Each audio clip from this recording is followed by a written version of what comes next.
Afghanistan, graveyard of empires, where Alexander met his match, where the great Soviet would stumble. But right now, September of 1897, the British Empire takes its turn playing out their own tragedy in the heat and the dust. Eventually, they too will leave enervated, sapped of strength by this unforgiving land. But not today.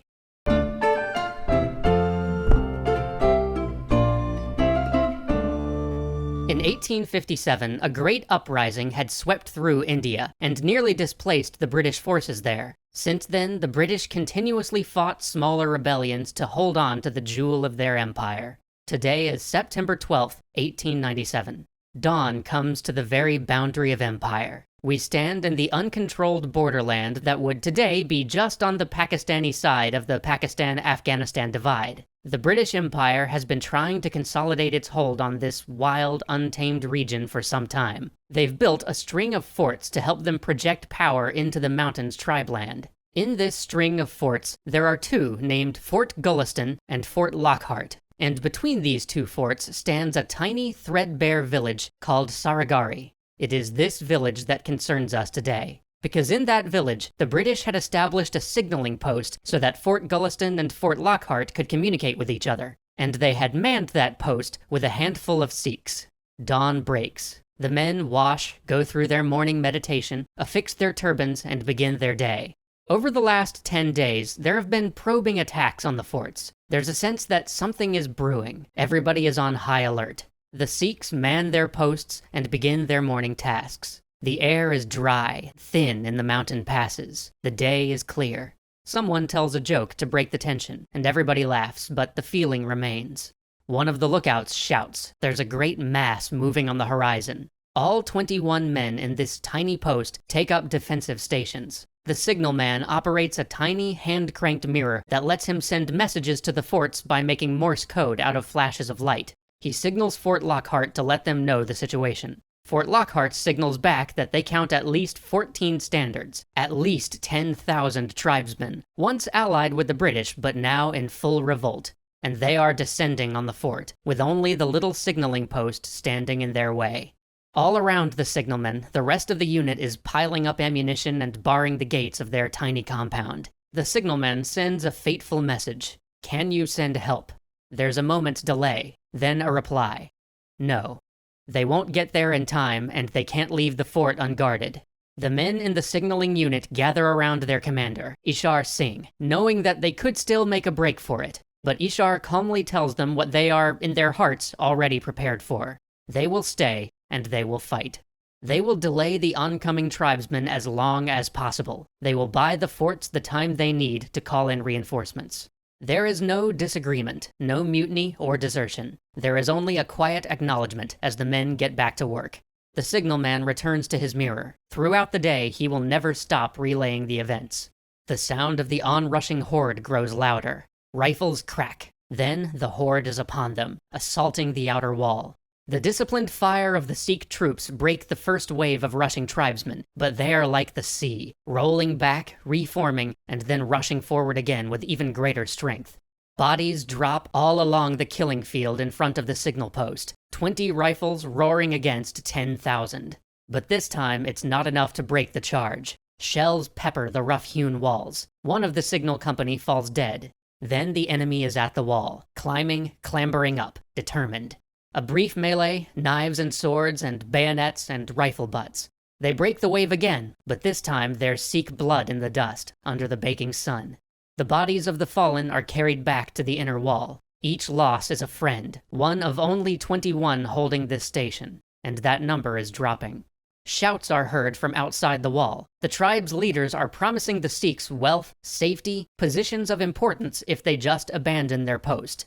No man budges. The sun falls low on the horizon, turned a smear of blood scarlet by the smoke. The attackers have set fire to the low brush that clings to the hills surrounding the fort. The Sikhs look out, trying to see the shapes of their foes through the thick gray smoke. Then the signalman shouts. The neighboring fort has flashed a dire warning. From their position on the hill, the fort spotted a handful of tribesmen coming out of the smoke on a blind approach to the side of the signaling station. They've breached the first wall. Ishar Singh barks orders, breaking off a handful of men to defend the breach. When shots sound from the flanking attack, the main force again rushes the main gates with their now diminished defenders. Soon, all combat deteriorates to a desperate melee with bayonet, knife, boot, and sword. Tribesman after tribesman falls to the Sikhs' cold steel, but the weight of numbers takes its toll. Inch by inch, the Sikhs are pushed back. Each soldier of the signal post sells his life dearly, slaying dozens for each defender that falls. But soon there are only a handful of the signal troop left.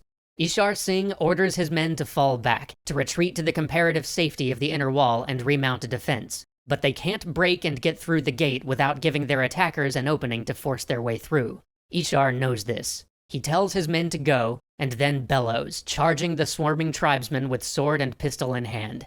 For a few valiant seconds, he cuts down attacker after attacker, and then is overwhelmed. His blood stains the rock, but it is enough. His men have taken to the inner wall and formed a second defensive position. He knew, and they know, that the position is still hopeless, but it'll buy the forts more time, and cost their assailants more dearly. Fewer than a dozen men now stand to return fire. Every shot fired into the swirling mass before them is almost certainly fatal, but axes and clubs and rifle butts hammer against the thin wooden gate to the inner wall. It's not long before the gate comes crashing down.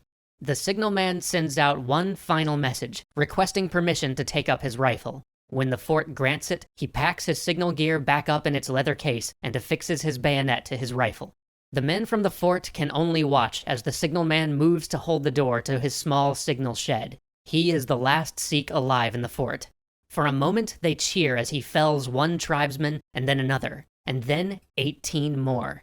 The tribesmen pull back, and for a moment the troops are hopeful, but then they see the smoke. The assailants have lit the signal station on fire. Later, it will be reported that the signalman yelled the Sikh battle cry over and over as the fires burned. Bole so nihal, Sat Sri Akal, or shout aloud in ecstasy, true is the great timeless one.